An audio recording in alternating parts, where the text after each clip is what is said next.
Selamat pagi dan salam sejahtera di dalam kasih Tuhan Yesus Kristus. Mari kita berdoa. Bapa, kami bersyukur buat segala kemurahan dan kebaikan-Mu.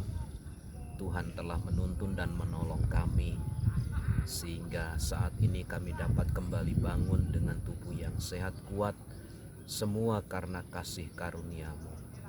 Kami akan merenungkan firman-Mu. Tuhan, tolonglah kami semakin lagi kami mengenal dan mengasihi Tuhan. Di dalam nama Tuhan Yesus. Amin. Yakobus pasal pertama ayat yang ke-22. Tetapi hendaklah kamu menjadi pelaku firman dan bukan hanya pendengar saja. Sebab jika tidak demikian, kamu menipu dirimu sendiri.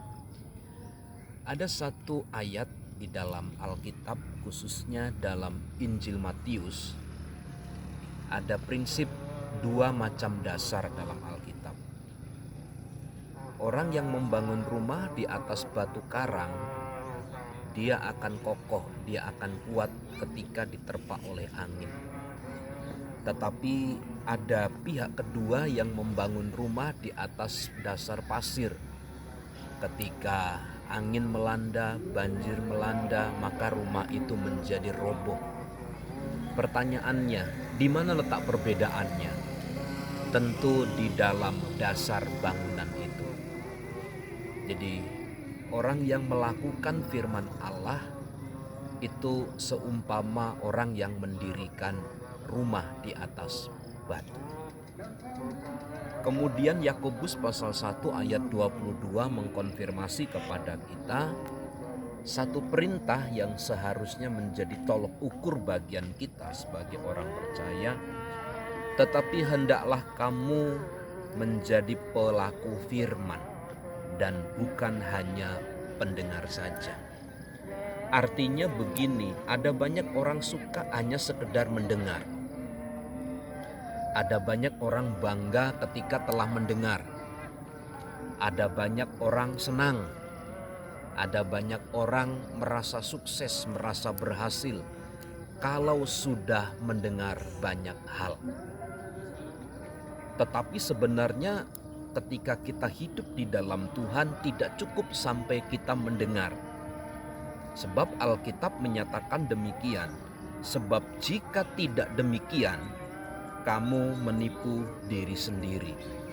Jadi kalau kita hanya sekedar mendengar dan tidak menjadi pelaku firman, sesungguhnya kita disebut sebagai seorang penipu. Coba kita merenungkan Bapak Ibu Saudara, kita seringkali hanya bisa senang mendengar, mempergunakan telinga mendengar. Tetapi cukup sulit bagi kita untuk kita dapat melakukan firman Allah itu.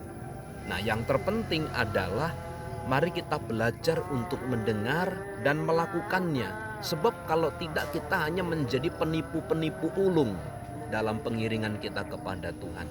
Kita hanya sekedar mengkamuflase menjadi anak Tuhan. Jadi renungan singkat pagi hari ini mengajarkan kepada kita, mari kita menjadi pendengar dan pelaku dari firman. Sebab kalau tidak demikian, maka kita hanya sekedar menjadi orang-orang yang menipu diri sendiri. Sebagaimana seorang di depan kaca, kemudian ketika kita keluar dari depan kaca sudah mengalami perubahan. Nah, itu yang terjadi. Saya berdoa kiranya Tuhan menolong dan memampukan kita untuk menjadi pelaku firman. Tuhan Yesus memberkati.